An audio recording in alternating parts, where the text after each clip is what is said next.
ya sama IPS. Iya. Iya. Berarti saudara dia semua, Pak. Hanya saudara dia yang kenal, yang lain belum Iya, kenal. ini saudara dia. Waduh. Kamu dari BPD, ada keluarga di BPD nggak, Fitria? Ada om saya, Pak. Oh gitu. Itu anaknya di IBS dulu kuliah. Oh gitu. Iya. Oh. Aduh, aku nggak tahu nama panjangnya sih, Bu. Namanya Adi kalau dipanggil. Udah lama? Udah 2010 apa 11 gitu masuk ya.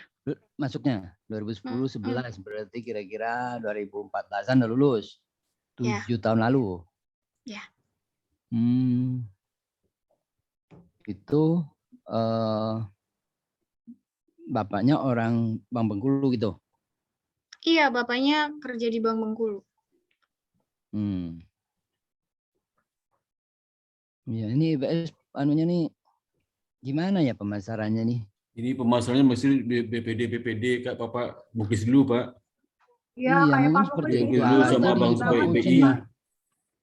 Nitip kayak PPI, apa yang kursus-kursus itu, Pak. Peserta kursus LPI itu disembahkan semua itu. Ya gitu aja, kalau kita fokus gitu aja gimana ya? Iya, Karena iya, kalau gitu dilihat aja, di contoh Pak. ini kan Kalau dia mau yang lain silakan aja, tapi itu jangan tinggalkan. Yang lain biar aja, yang itu ditambahkan itu jangan ditinggalkan cara lain. Gitu. Yang dulu kan udah berhasil ya Pak Tata ya. Jadi ditinggalkan mereka itu. Itu nggak dipakai lagi, padahal paling efektif itu gitu Pak, paling, sama Pak, Bank BPD. Kalau Pokok, menurut saya itu Bank BPD itu banget bagus gitu Pak. Kalau kita nyasar ke SMA itu berapa persen sih yang mau masuk bank? Nggak banyak, Pak. Enggak, lagi kalau SMA negeri di Jakarta itu target mereka PTN. Karena PTN itu beratus-ratus kesempatannya. Iya. Banyak banget kesempatannya. Oke, silakan dimulai Pak Muklis. Ya, baik. Assalamualaikum warahmatullahi wabarakatuh. Assalamualaikum warahmatullahi wabarakatuh. Ya, selamat pagi, selamat datang ini Bapak Pembimbing, Bapak Dr. Sparta, kemudian penguji juga Ibu Diana Sufina,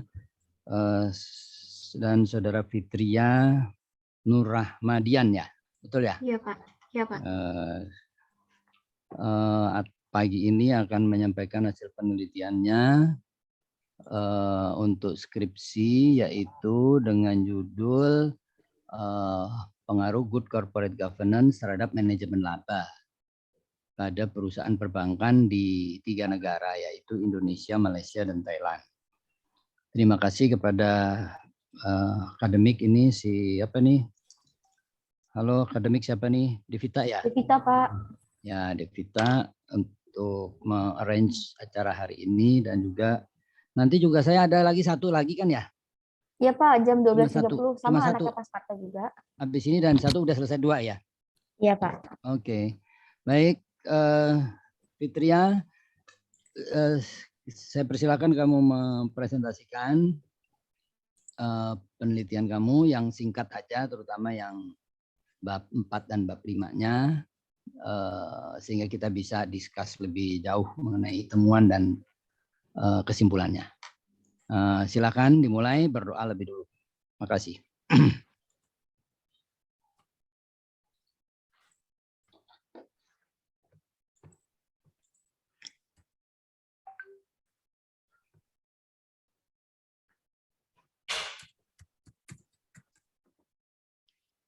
Apakah sudah terlihat, Pak? Ya, sudah. Oh, ada.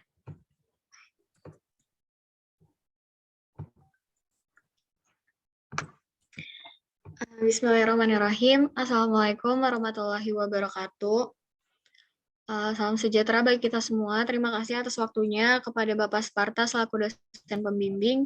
Selamat pagi pada Pak Muklis dan Ibu Diana selaku dosen pembahas, serta pihak akademik kampus yaitu Mbak Vita.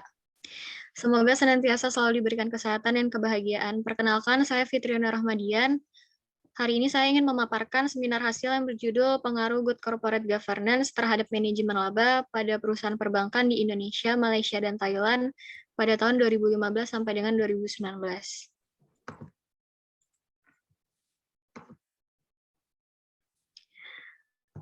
Laporan keuangan merupakan suatu tindakan untuk dapat memberikan informasi kepada pihak internal dan eksternal dalam salah satu bentuknya berupa keuntungan.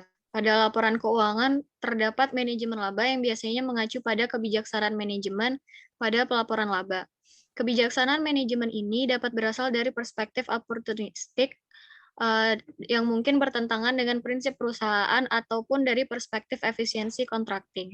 Dengan memandang manajemen laba dari perspektif efisien kontrakting, di mana manajer suatu fleksibilitas untuk melindungi diri mereka dan perusahaan dalam mengantisipasi kejadian-kejadian yang tak terduga. Untuk keuntungan pihak-pihak yang terlibat di dalam kontrak dan tingkat manajemen laba bisa dianggap baik karena mampu meningkatkan efisiensi kontrak itu sendiri.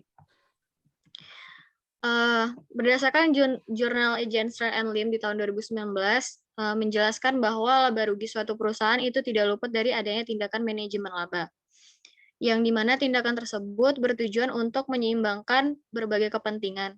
Tindakan manajemen laba sendiri itu memiliki hubungan yang sangat erat dengan good corporate governance pada perusahaan, yang dimana good corporate governance disebut sebagai proses transparan dalam melakukan penentuan pencapaian, tujuan perusahaan, dan penilaian kinerjanya yang ketika dijalankan dengan benar dan dari visi perusahaan itu dianggap akan mampu meminimalisasi adanya tindak manajemen laba sehingga iklim perusahaan tidak mengalami kerusakan. Salah satu permasalahan manajemen laba yang terjadi di Indonesia ialah pada Bank Bukopin, di mana penemuan OJK tentang penyajian kembali laporan keuangan tentang penggantian dari net income di tahun 2016 dari 1,08 triliun menjadi 18,356 miliar sehingga terjalin penyusutan terbanyak pada pendapatan, yaitu pada bagian provisi serta komisi dalam pendapatan kartu kredit. Sedangkan Malaysia dan Thailand bahwa perusahaan banyak melakukan manajemen laba ketika adanya krisis Asia yang dimana untuk mempengaruhi kinerja pasar modal agar tetap terlihat baik dan dapat menarik para minat investor. Kontribusi pada penelitian ini fokuskan pada perusahaan perbankan yang terdaftar di Bursa Efek Indonesia, Malaysia, dan Thailand. Penelitian ini menggunakan 3 variabel untuk proksi GCG, yaitu ada kepemilikan manajerial, komisaris independen, dan komite audit, dan juga memiliki 4 variabel kontrol. Yang pertama ada bank size, leverage, GDP, dan inflasi. Dan penelitian ini menggunakan data pada tahun 2015 sampai dengan 2019. Berikut tujuan penelitian dan rumusan masalah. Grand teori yang digunakan pada penelitian ini yaitu agency teori. Berdasarkan teori keagenan, teori ini menggambarkan hubungan antara pemangku kepentingan sebagai prinsipal dan manajemen sebagai agen, yang dicoba dengan membagikan kewenangan pengambilan keputusan. Adanya pemisahan antara fungsi kepemilikan dan fungsi pengendalian dalam hubungan keagenan sering menimbulkan masalah-masalah keagenan atau disebut dengan agency problems. Masalah-masalah keagenan tersebut timbul karena adanya konflik dan perbedaan kepentingan antara prinsipal dan agen. Dalam teori keagenan, adanya asimetri informasi atau ketidakseimbangan informasi merupakan salah satu penyebab terjadinya timbul adanya praktik manajemen laba. Karena dalam praktiknya, seorang pemilik memiliki informasi yang lebih sedikit mengenai kinerja agen dibandingkan dengan agen yang memiliki informasi perusahaan lebih banyak secara keseluruhan. Sehingga asumsi bahwa individu-individu tersebut bertindak untuk memaksimalkan dirinya sendiri yang mengakibatkan agen memanfaatkan adanya asimetri informasi yang tidak diketahui prinsipal. Sehingga hal ini dapat memberi kesempatan kepada manajer untuk memanipulasi laporan keuangan. Berikut kerangka pemikiran pada penelitian ini dengan variabel dependen yaitu manajemen laba. Terdapat 3 variabel independen. Yang pertama komisaris independen, komite audit, dan kepemilikan manajerial, dan terdiri dari 4 variabel kontrol yaitu bank size, inflasi, GDP, dan leverage. Pengembangan hipotesis. Hipotesis pertama, komisaris independen berpengaruh negatif signifikan terhadap manajemen laba. Yang kedua, komite audit berpengaruh negatif signifikan terhadap manajemen laba, dan hipotesis yang ketiga yaitu kepemilikan manajerial berpengaruh positif terhadap manajemen laba. Selanjutnya yaitu objek penelitian perusahaan perbankan di Indonesia, Malaysia, dan Thailand pada periode 2015 sampai dengan 2019 memilih objek ini karena tiga negara ini tergabung dalam satu organisasi yang disebut The Indonesia, Malaysia, and Thailand Growth Triangle, di mana organisasi ini membahas tentang perekonomian dari tiga negara tersebut. Desain penelitian, data yang dipakai adalah data sekunder yang terdaftar di Bursa Efek setiap negara, dan metode pengambilan data yaitu pengambilan sampel non-probability sampling dengan teknik purposive sampling method. Berikut adalah variabel penelitian dan operasional. Manajemen laba menggunakan formula dari Angel and Beaver. Dan komisaris independen menggunakan anggota Dewan Komisaris dibagi dengan total Dewan Komisaris. Kepemilikan manajerial menggunakan jumlah saham manajemen dibagi dengan total saham beredar dikali dengan 100%.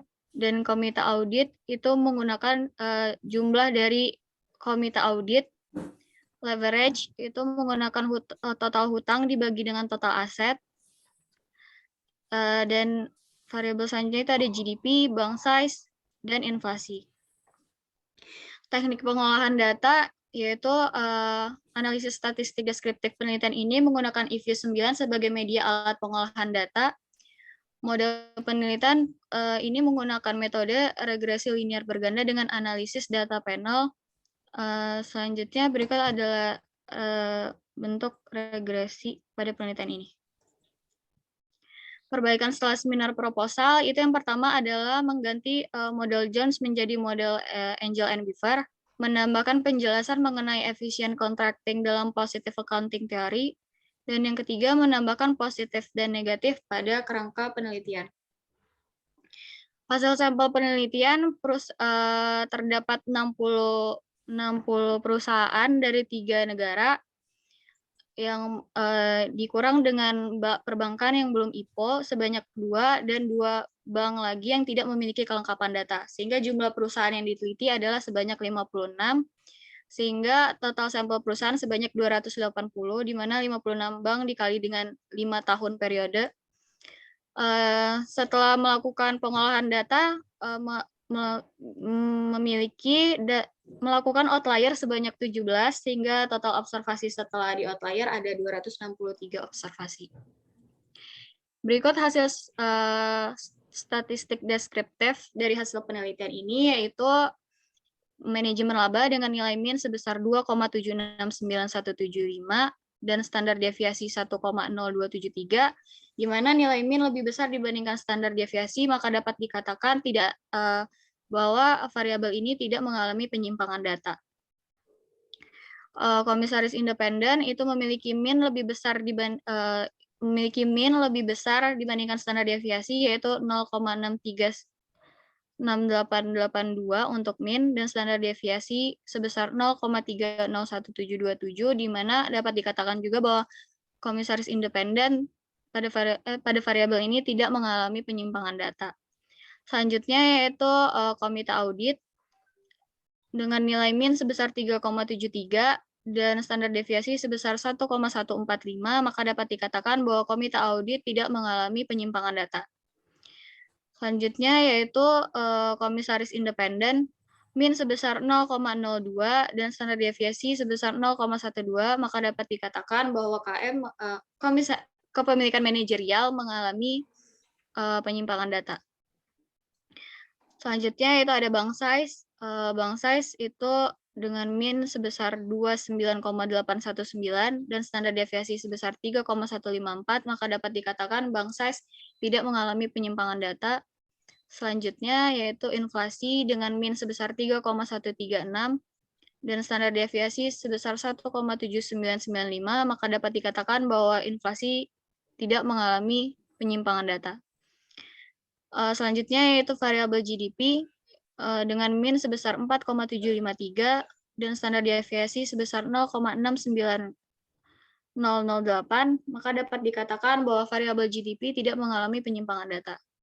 Selanjutnya variabel terakhir yaitu leverage, di mana min sebesar 0,7919 dan standar deviasi sebesar 0,2070, maka dapat dikatakan bahwa leverage juga tidak mengalami penyimpangan data. Selanjutnya adalah analisis regresi data panel. Yang pertama yaitu uji Chow, terlihat bahwa probability sebesar 0,00, maka maka nilai tersebut memiliki nilai di bawah 0,05, maka dapat dikatakan bahwa berdasarkan hasil uji Chow dan uji Hosman, bahwa penelitian ini menggunakan fixed effect. Selanjutnya, uji asumsi klasik.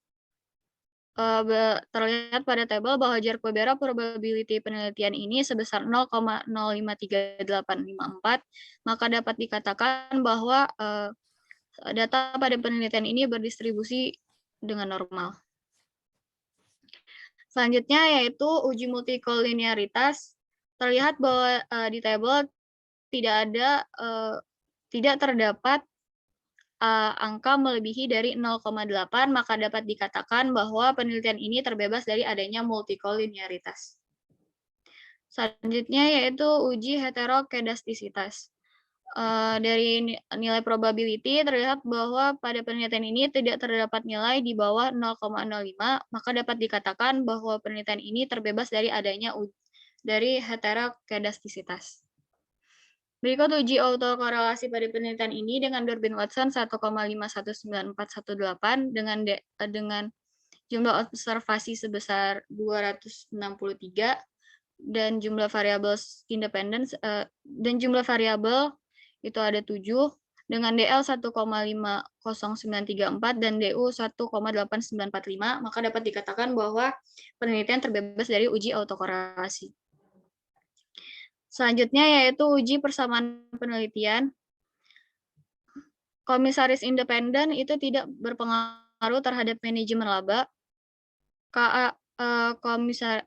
Komite audit itu memiliki probability di bawah 0,05, maka dapat dikatakan bahwa komite audit itu berpengaruh positif terhadap manajemen laba. Selanjutnya yaitu kepemilikan manajerial. Bahwa kepemilikan manajerial memiliki nilai di bawah probability di bawah 0,05, maka dapat dikatakan bahwa kepemilikan manajerial juga berpengaruh positif terhadap manajemen laba. Selanjutnya yaitu bank size, itu memiliki nilai probability di bawah 0,05, maka dapat dikatakan bank size memiliki pengaruh positif terhadap manajemen laba. Selanjutnya yaitu inflasi, dengan probability di bawah 0,05 dan koefisien negatif, maka dapat dikatakan bahwa inflasi berpengaruh negatif terhadap manajemen laba. Selanjutnya yaitu GDP memiliki nilai di atas 0,08 dengan di atas 0,0 memiliki nilai di atas 0,05, maka dapat dikatakan bahwa GDP tidak berpengaruh terhadap manajemen laba. Selanjutnya yaitu leverage, itu memiliki probability di bawah 0,05, maka dapat dikatakan bahwa leverage itu berpengaruh positif terhadap manajemen laba. Selanjutnya, berdasarkan tabel uji adjusted R-square pada penelitian ini sebesar 0,635991. Hal ini menunjukkan bahwa 63,59% dari masing-masing variabel independen pada persamaan penelitian ini mampu menjelaskan variabel manajemen laba, yang sisanya sebesar 36,41% oleh faktor di luar model penelitian. Hasil penelitian yang pertama yaitu komisaris independen tidak berpengaruh terhadap manajemen laba. Hal ini sejalan dengan penelitian dari Ingriani dan Nugroho pada tahun 2020 dan Yeni di tahun 2020 yang menyatakan bahwa variabel komisaris independen tidak berpengaruh, itu artinya keberadaan komisaris dianggap tidak mampu mengurangi adanya tindak manajemen laba pada perbankan. Hal ini dikarenakan banyak perusahaan yang mengangkat komisaris independen itu sebagai bentuk dari pemenuhan kewajiban atas peraturan yang ditetapkan dari Bursa Efek yang menyebutkan bahwa setiap perusahaan itu minimum harus memiliki komisaris independen sebanyak 30%. Sementara fakta yang terjadi bahwa banyak komisaris independen tidak memiliki kemampuan dan menjalankan independensinya dengan baik. Selanjutnya yaitu H2, yaitu komite audit berpengaruh positif terhadap manajemen laba. Sejalan dengan penelitian dari Karina dan Sutarti di tahun 2021 yang mengatakan bahwa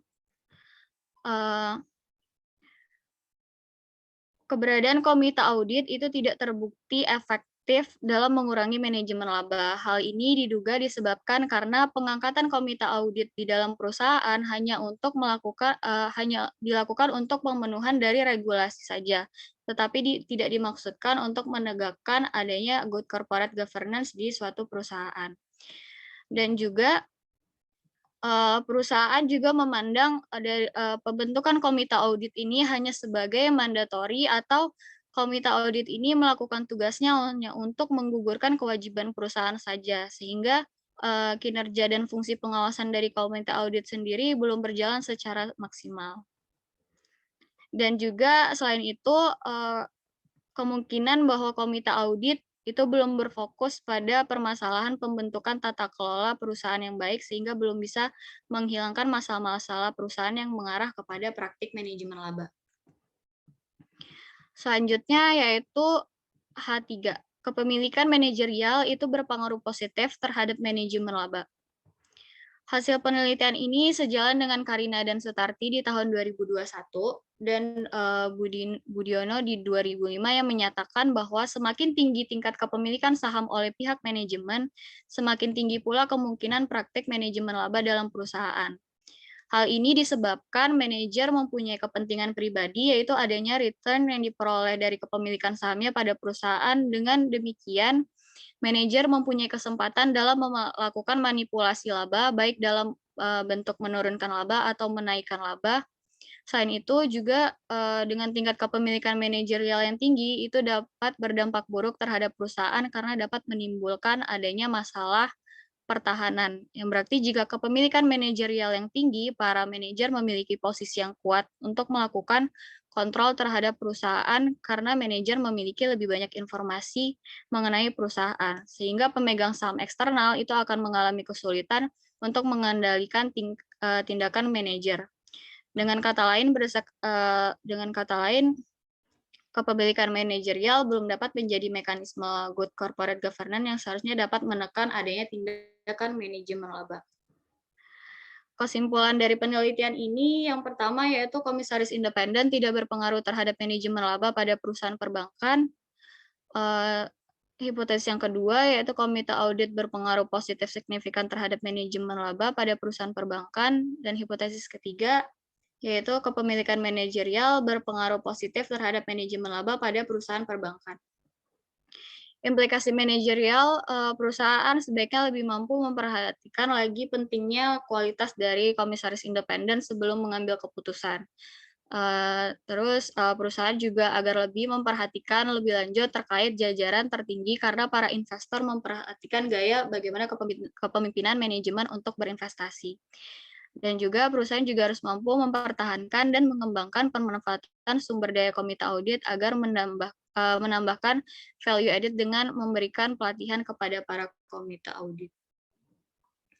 Keterbatasan pada penelitian ini hanya menggunakan bank umum konvensional periode dari 2015 sampai dengan 2019, dan juga penelitian ini hanya menggunakan komponen good corporate governance, tiga komponen good corporate governance, dan tidak menggunakan self-assessment untuk mengukur good corporate governance.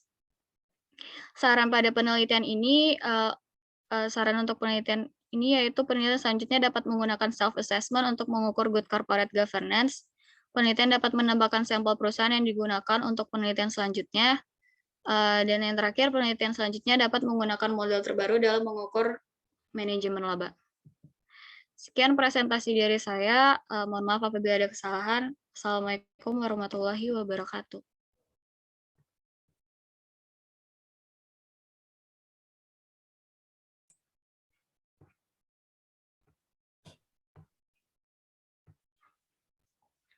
Maaf, Pak Muklis masih mute. Ya. Terima kasih Fitria Nur Rahmadian atas presentasinya dan bagus ya. Penelitiannya sudah selesai dan hasilnya juga jelas. Mana yang berpengaruh, mana yang tidak berpengaruh. Saya rasa ini suatu temuan penting ya. Kalau saya dulu ya Bu Vina, apa Bu Vina duluan? Bu Vina duluan Bu saya. Apa dulu aja Pak? Nggak tahu soalnya. Sudah ya. dimulai. Ya. Jadi gini ya, Fitria ya namanya ya. Iya, Bapak. Fitria Nur Rahmadian, gitu ya? Iya, Pak. Fitria kan bukan Fitrian kan, Fitria. Oke.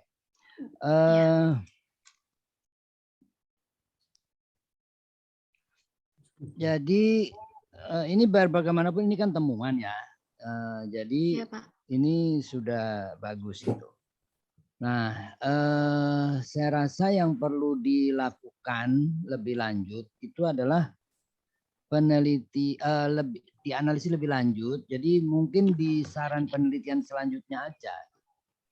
Di penelitian selanjutnya. Jadi misalnya gini, manajemen laba itu kan bisa opportunistic, bisa efficient contrasting. Iya, Pak. Ya, manajemen laba itu kan kira-kira sama dengan orang berbohong.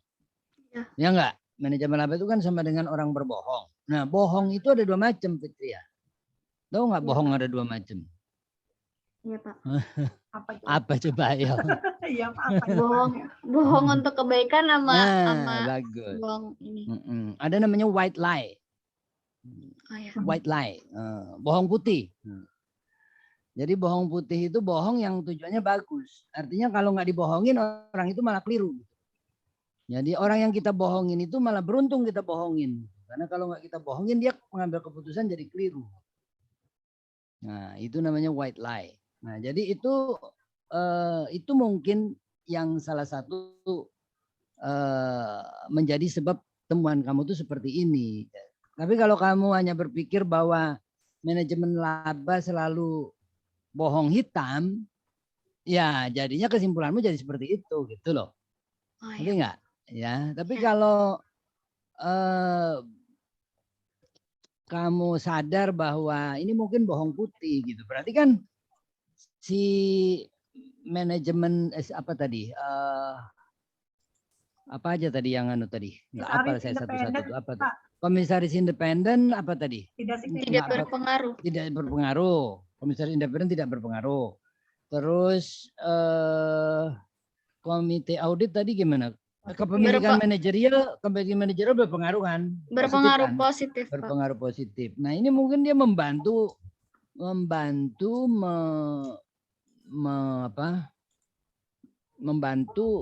manajemen laba karena white lie gitu kan. Ya enggak? Nah, jadi seperti itu. Jadi itu perlu diselidiki lebih lanjut. Jadi di apa namanya di usul penelitian selanjutnya itu yang bisa kamu sarankan gitu. Oh ya, baik. Ya. Jadi meneliti apakah manajemen laba ini bersifat efficient contracting atau opportunistic gitu. Ya, Pak. Kalau dia lebih banyak opportunistic berarti ini kurang berperan nih kepemilikan manajerialnya gitu kan? Ya enggak? Iya. Jadi kepemilikan manajerial tadi apalagi satu lagi? Komite audit, Pak. Komite audit ya. Komite auditnya kurang berperan nih enggak mencegah kebohongan hitam gitu kan? Iya. Nah, tapi kalau dia mendorong kebohongan putih bagus dong. Ya enggak? Jadi itu penelitian selanjutnya mungkin perlu diselidiki. Nah, caranya itu mungkin juga kamu bisa lihat di situ angka DA-nya, DA itu discretionary accrual-nya itu kebanyakan positif apa negatif? Kamu coba tunjukin deh datanya deh, DA-nya, DA. Positif sih, Pak. Oh, rata-ratanya berapa? Itu kan rata-ratanya di atas 0, 1, 2, gitu, Pak. Nah, itu dibagi total aset ya? DA dibagi total aset? Iya. DA dibagi total aset ya? Oh ya, karena semua kan memang dibagi total aset. Nah, jadi kalau DA-nya itu discretionary accrual-nya itu kebanyakan positif, berarti kan dia income increasing. Oh ya. Ya enggak? Nah, ya. Tapi kalau DA-nya banyakkan negatif, berarti income decreasing. Itu kan ya? Nah, ya. Itu ada penelitian yang menguji itu ya, itu menguji ini bohong hitam atau bohong putih. Itu meregresikan laba tahun depan dengan discretionary accrual tahun ini. Jadi kalau misalnya tahun ini discretionary accrual-nya tinggi, ya T ya, T. Tahun T discretionary accrual-nya tinggi. Tahun T plus 1 ternyata labanya tinggi. Gitu. Nah ini berarti dia dengan discretionary accrual ini memprediksi laba tahun depan. Oh, ya. Nah, jadi ini berarti dia ini bohong putih nih gitu kan. Tapi kalau tahun ini discretionary accrual-nya tinggi tapi tahun depan ternyata labanya anjlok, berarti bohong hitam gitu loh. Jadi membandingkan, meregresikan antara laba tahun T plus 1 dengan discretionary accrual T. Ngerti nggak? Jadi misalnya Iya, tahun 2020 laba tahun 2020 diregresikan ke discretionary accrual 2019. Nah, begitu seterusnya. Sehingga nanti bisa kelihatan ini kira-kira discretionary accrual yang dilakukan itu membantu kita memprediksi tahun depan atau malah ngibulin kita gitu kan. Ya. Malah sebaliknya. Nah itu nanti kita bisa menduga dia kira-kira ini bisa dijadikan alat prediksi tahun depan apa enggak. Nah itu disarankan aja di penelitian selanjutnya. Gitu. Ya, Baik Bapak. disarankan di penelitian selanjutnya sehingga nanti kita lebih mengungkapkan lagi nih kenapa ini semua. Karena itu kan pertemuan kamu ini kan seolah-olah berlawanan semua kan. Ya kan, Iya, seolah-olah berlawanan semua kalau kita pikir bahwa semua manajemen laba itu bertujuan negatif. Padahal manajemen laba itu juga tergantung pada ininya loh, tergantung pada motivasinya.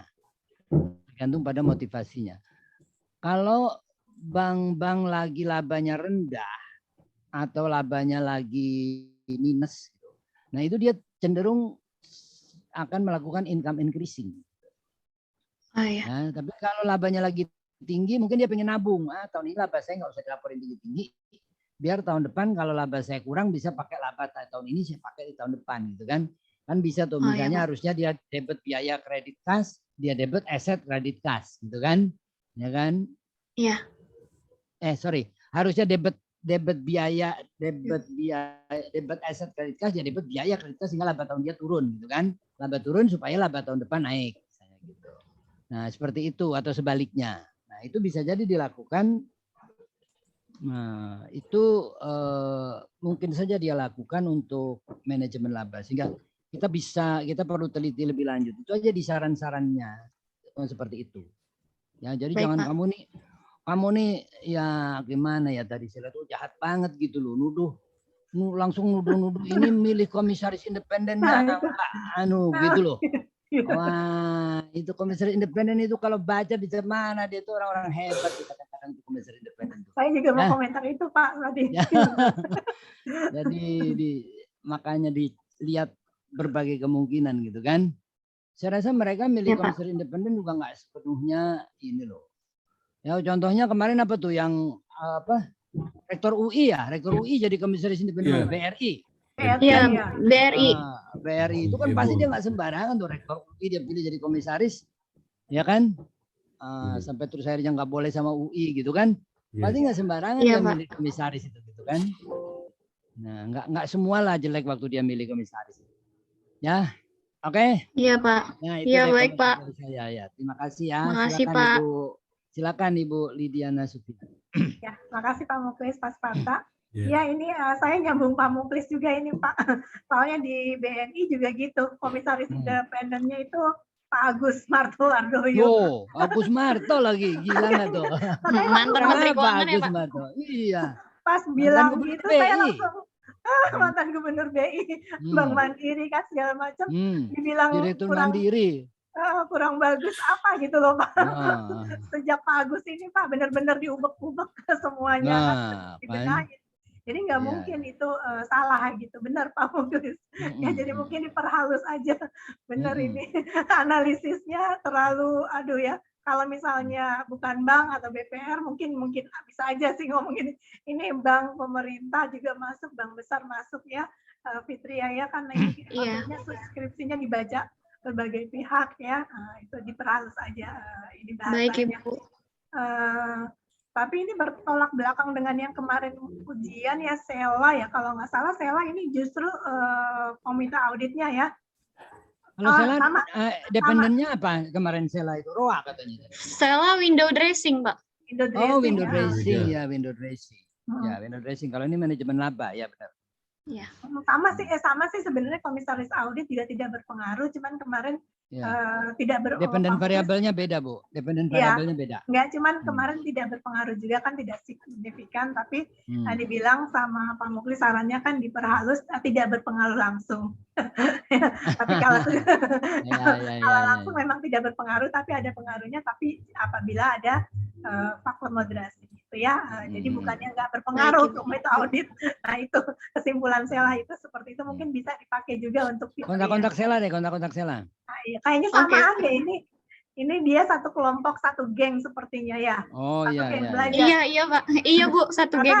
Karena datanya sama juga ini Pak, 3 negara juga. Jadi dia saling berkolaborasi. Jadi saya ingat anak saya waktu bikin tugas akhir juga gitu Pak. Jadi mereka berkelompok bertiga. Jadi satu penelitian, satu objek, tapi melihat dari 3 segi. Jadi menghemat biaya penelitian. Ya, juga. bagus itu. Jadi bagus, mungkin itu bisa juga kerja smart namanya. Itu bisa diterapkan juga sih. Nah ini benar dipakai sama si Fitria dan Sela dan teman-teman. Makanya mereka cepat ya, ada data yang sama. Oke, itu aja sih Sela yang pertama ya. Terus kalau mengenai sampelnya sudah cukup bagus ya bagi beberapa 3 negara. Cuma untuk saran penelitian selanjutnya aja mungkin boleh ditambahkan. Itu Fitria kan ini langsung menggabungkan 3 negara ya. Mungkin dilihat satu-satu dulu negara bagaimana, dianalisis, kemudian baru digabungkan 3 negara. Seperti itu. Kan ada 3 negara, Indonesia, Malaysia, Thailand. Nah, ada baiknya gitu kan. Kita lihat dulu kalau sendiri ini gimana. Kemudian kalau pas sekaligus ini dia, jadi gitu ya. Jadi apakah nanti ini bisa kita generalisasi atau enggak nanti kesimpulannya. Ya itu di saran penelitian aja. Kemudian baik Ibu. Ini coba deh lihat di kerangka berpikir di ininya, di skripsinya. Nah itu belum ada panah deh kalau nggak salah. Kalau yang Ibu. Di halaman 40 ya. Tapi kalau dari presentasi sudah ada, di situ ada hubungan positif negatif. Tapi kalau di skripsinya apa di saya nggak kebaca ya, tapi nggak kelihatan itu di 40. Memang nggak ada ya? Ada sebentar Ibu. Hanya kotak-kotaknya aja. Ibu. Iya. Ada. Iya. Ada tanda panahnya. Nggak ada. Nggak ada ya, berarti benar ya. Saya pikir ini laptop saya yang ngaco. Oke, berarti benar ya. Nah itu tolong ditambahkan aja itu.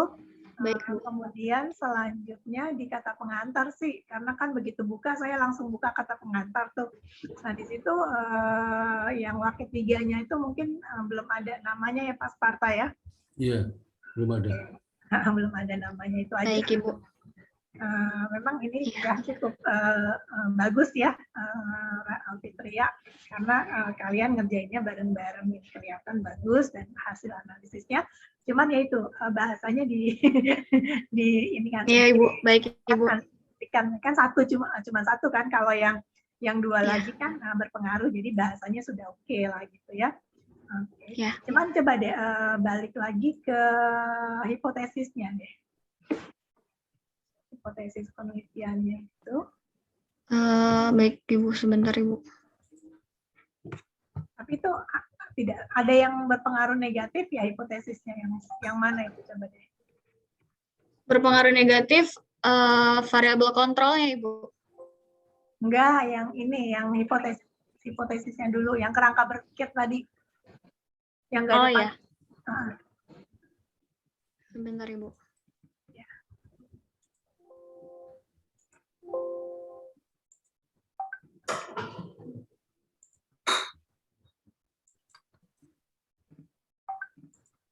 Ini Ibu.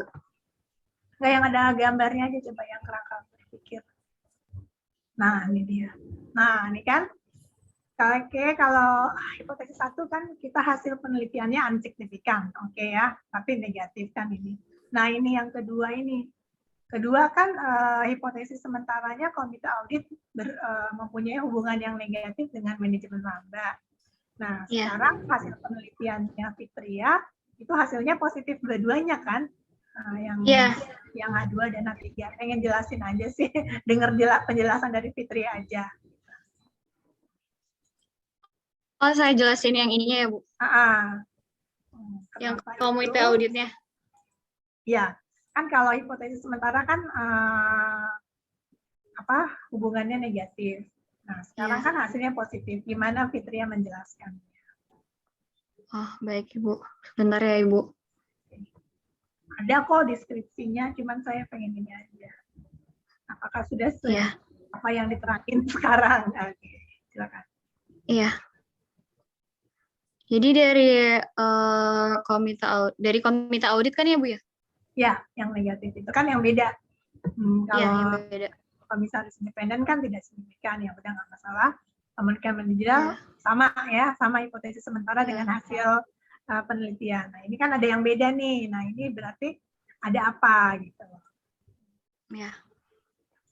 Jadi kalau misalkan komite audit itu berpengaruh, kan komite audit ini saya berharapnya dia berpengaruh negatif, Bu. Jadi bisa meminimalisasi adanya tindak manajemen laba. Tapi setelah diteliti hasilnya itu positif.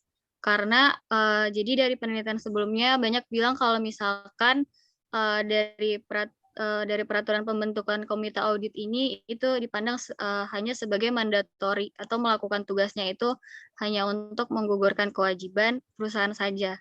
Jadi sehingga kinerja dan fungsi pengawasan dari komite audit ini belum berjalan secara maksimal. Dan kemungkinan bahwa komite audit ini belum berfokus tentang pembentukan dari tata kelola perusahaan yang baik sehingga belum bisa menghilangkan masalah-masalah perusahaan yang mengarah ke praktik manajemen labanya, Ibu. Itu kan yang di buku. Nah, sebenarnya itu mungkin bagus dipakai masukan dari Pak Muklis tadi ya. Kenapa dia berpengaruh positif? Karena manajemen laba ada yang putih, ada yang hitam itu. Ya. Oh iya, Ibu, baik. Kalau tidak, nggak mungkin lah semua. Kalau di perbankan nggak mungkin nggak mematuhi ICG apa itu nanti hasilnya ya. Ya jadi nanti sampaikan. Oke, itu aja sih Pak Sparta, Pak Muklis masukan dari saya. Baik. Terima kasih Bu Gina. Bapak. Ya, jadi Fitri, kamu kan belajar kan dari proses penulisan skripsi ini, iya nggak? Iya Pak. Ya. Jadi ternyata meneliti itu memerlukan banyak ilmu gitu. Ya, jadi hasilnya begini, kenapa nih begini? Kenapa nih? Kenapa begini? Itu banyak variasinya sehingga ilmu itu memang luas sekali. Ilmu itu luas sekali, berbagai kemungkinan. Ya, bahkan berubah lagi. Berubah lagi. Itu kalau saya ingat-ingat ya, omongan dosen saya waktu saya kuliah dulu tahun 81 sampai 86. Itu kuliah saya S1 sama waktu saya kuliah S3 itu banyak yang bertentangan. Banyak yang bertentangan. Dulu saya diajarin dosen saya nih, Profesor Hadori Yunus. Itu kalau ngajarin dia bilang kalau depresiasi itu kecil, laba jadi besar, harga saham jadi naik, gitu kan? Nah, ternyata ketika belajar manajemen laba justru kebalikannya. Kalau depresiasi kecil, itu berarti perusahaan itu nggak berani pasang depresiasi besar, kan? Nggak berani pasang depresiasi besar, berarti dia nggak yakin masa depannya akan bagus, harga sahamnya jatuh. Ya, jadi ilmu itu udah luas, interpretasinya bisa banyak, bisa berubah lagi, gitu kan? Jadi interpretasi orang tentang satu fenomena di tahun 81 sampai 86 sama tahun 2000, saya kuliah S3 itu 2000 sampai 2006, itu beda gitu. Beda. 81 86 2000 2006 beda gitu. Beda. Padahal itu sederhana loh, depresiasi kecil gitu kan. Depresiasi kecil kan berarti biaya kecil, kan? Ya. Kalau biaya kecil apa kan tinggi, kalau tinggi harga saham tinggi, katanya gitu. Nah, ternyata di tahun 2000-an nggak begitu. Kalau perusahaan itu melaporkan depresiasi yang kecil padahal pesaing-pesaingnya besar, itu kan karena menggunakan metode depresiasi yang katakanlah garis lurus, yang lain pakai double declining, itu menandakan bahwa ini direksi nggak yakin sama masa depan perusahaannya. dia nggak berani pilih metode depresiasi yang besar gitu kan, sehingga dia takut labanya nanti turun gitu kan. Nah, jadi dia nggak yakin masa depannya. Nah, investor terus, wah ini nggak yakin masa depannya direksi ya, kita juga nggak berani beli saham dia, turun harga sahamnya. Nah, ya kan, jadi ilmu sendiri berubah gitu. Jadi kita itu kalau meneliti itu harus punya pikiran yang terbuka gitu kan, sehingga kita jadi wise dalam menerima semua kemungkinan gitu. Ya, jadi apalagi ini ilmu sosial, banyak hal bisa terjadi pemikiran orang. Ya, seperti itu. Jadi kamu belajar nih dari penelitian ini, penulis skripsi itu kamu belajar. Nanti juga di kehidupan kamu akan lihat gitu, orang begini itu kenapa, orang begini itu kenapa, orang begini itu kenapa. Itu kamu nanti belajar banyak sekali kemungkinan-kemungkinan. Sehingga kita itu kalau terlalu cepat menilai seseorang, wah itu menunjukkan bahwa kita kurang matang. Ya, makin lama kita makin tua, nanti makin dewasa kita makin bijak waktu menilai orang. Itu biasanya gitu ya.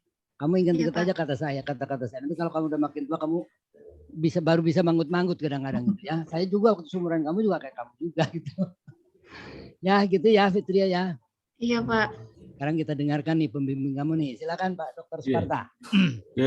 Terima kasih Pak Muklis, Pak Vina, juga ujian selamat udah sampai ujian sidang skripsi ya Mbak Fitri ya. Mudah-mudahan berjalan dengan baik ya. Dan setelah itu kamu bisa melangkah kemana-mana ya. Jadi dari hasil diskusi sama Pak Muklis sama Vina, memang interpretasi kamu hasil tentang Komisi Independen itu memang menggambarkan itulah wawasan kamu sekarang ya. Jadi saya sengaja untuk melihat bagaimana kamu berinterpretasi ya. Itu wawasan kamu sekarang dan tergambar juga dari teori-teori yang kamu di bab 2 kan. Nah, nanti itu memang perlu kamu nanti kalau berminat di riset ini menunjukkan S2, S3 banyak kemungkinan.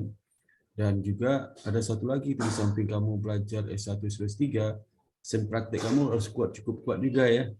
Jadi kalau dosen itu S1, S2, S3 langsung full ya, gaspol langsung gaspol ya, tanpa ada praktek ya. Itu mirip kayak kamu juga itu di S3. Itu saya kuliah di UI kan, saya rasakan juga itu teman-teman dosen yang tidak pernah praktek pasti analisis interpretasi kurang sense of practice kurang. Tapi kita dari beberapa peserta kuliah ada juga yang praktek itu sedang tukar muka gitu ya. Kita kalau di praktek itu teorinya agak kurang. Betul tuh. Tapi dari dosen dan praktek kita suka tukaran. Begitu juga tuh saya di S3 dulu, S3 itu semua dosen promotor saya tuh nggak ngerti tentang efisiensi perbankan, nggak ngerti tentang kondisi perbankan, nggak ngerti juga tentang risiko perbankan. Sehingga diskusi itu karena saya tidak mau menjaga kehati-hatian ya dan berhubungan dosen, kadang-kadang diskusi banyak nggak reciprocal ya, nggak saling memberi ya. Ngomongnya kemana, saya mau ngomong kemana, tapi saya nggak mau menyerahkan dosen saya gitu, karena dia guru kita ya. Gitu. Tapi saya biasa melalui tulisan di kajian teori saya itu, kalau dosen itu mengatakan A, saya masukkan A-nya itu masukkan juga yang maunya saya itu. Jadi akhirnya dia baca, oh gini Sparta, iya Pak. Jadi saya nggak menghindari debat-debat tanpa tertulis. Ya. Kalau tertulis kan ada referensi. Kalau kita debat kita tidak tertulis itu bahaya karena kan kita orang lupa referensi. Ini kita ngomong soal asalnya padahal benar. Ada referensi itu lupa gitu. Itu saya menghindari itu. Itu salah satu kiat juga kita menjaga hubungan baik dengan promotor. Ya. Kita menahan diri. Ya. Itu terjadi. Dan saya juga kan saya dua kaki dosen sama praktek ya. Nah itu waktu saya jadi mahasiswa saya memang bercita-cita tidak hanya murni dosen ya, dosen. Walaupun saya udah dosen negeri di UNAN, tapi saya ingin juga gimana praktik itu gimana gitu ya. Keterkuntan saya coba, di perbankan saya coba, gimana rasanya konsultan saya coba. Karena saya terinspirasi juga dengan banyak profesor-profesor asing itu. Saya kalau baca buku itu pasti pertama kali saya lihat biografinya itu. Di mana sih dia? Wah ternyata dia tidak hanya murni dosen ya. Dan di situ dikatakan di dalam satu kasus ya, dulu seorang dosen itu punya pengalaman praktek dan teoritis juga untuk bisa menyimbangkan pola pikir dia di dunia nyata, itu penting. Iya. Nah sekarang kamu kan dunia nyata belum, teori masih kurang karena sama maklumi karena dulu S1 ya, satu dan saya rasa cukup basic ilmu filosofi belum itu kuat ya. Gak apa-apa nanti belajar. Kalau nanti ini jurnal kamu itu mau saya masukin jurnal internasional ataupun jurnal konferensi, saya tambahkan itu, saya tambahkan ilmu, ada beberapa yang saya tambahkan. Ya nanti kita masukinlah banyak itu yang harus masukin jurnal internasional gitu. Karena kebetulan saya ini udah selesai saya, jadi kirim dosen terus banyak nulis ya, jadi supaya ada kesimbangan. Nah itu yang sampaikan. Dan semua masukan Pak Mukhlis itu benar semua ya. Bu Vina juga benar, nanti kamu pertimbangkan lah apa yang dimasukkan oleh Mbak Vina sama Pak Mukhlis itu, masukkan semua supaya lebih bagus skripsimu ya. Nanti kalau ada keraguan bisa tanya ke saya. Jadi kita Sabtu bisa bimbingan dan sebagainya. Itu yang disampaikan dan terima kasih sekali selama bimbingan kamu rajin datang ya, jadi bisa cepat selesai dan cepat mengerti juga apa yang maksud itu. Ya. Itu yang saya sampaikan dan jangan lelah untuk belajar itu. Ya. Ya, Pak. Jadi sama Pak Mukhlis segera itu diperbaiki. Itu Pak Mukhlis. Ya. Kalau saya nggak usah diperbaiki kan itu di saran penelitian berikutnya aja. Iya. Ya, supaya nanti peneliti selanjutnya kalau baca tulisan kamu dia tahu apa nih yang bisa diteliti lebih lanjut. Iya. Ini nggak apa-apa, begini aja nggak apa-apa, hasilnya begini nggak apa-apa. Cuman kan interpretasinya, lalu penelitian selanjutnya apa yang bisa dilanjutkan. Iya. Ya.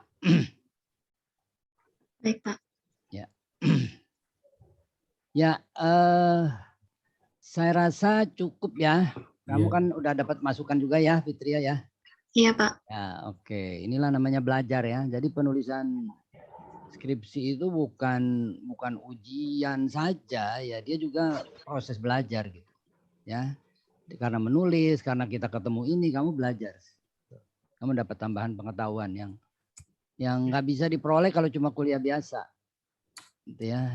Hanya bisa dari begini kamu bisa tahu, oh data bilang begini, ternyata interpretasinya bisa begini. Ya. Oke, ya, silakan keluar dulu, kita mau rapat. Baik, Pak. Terima kasih, Pak. Ya, sama.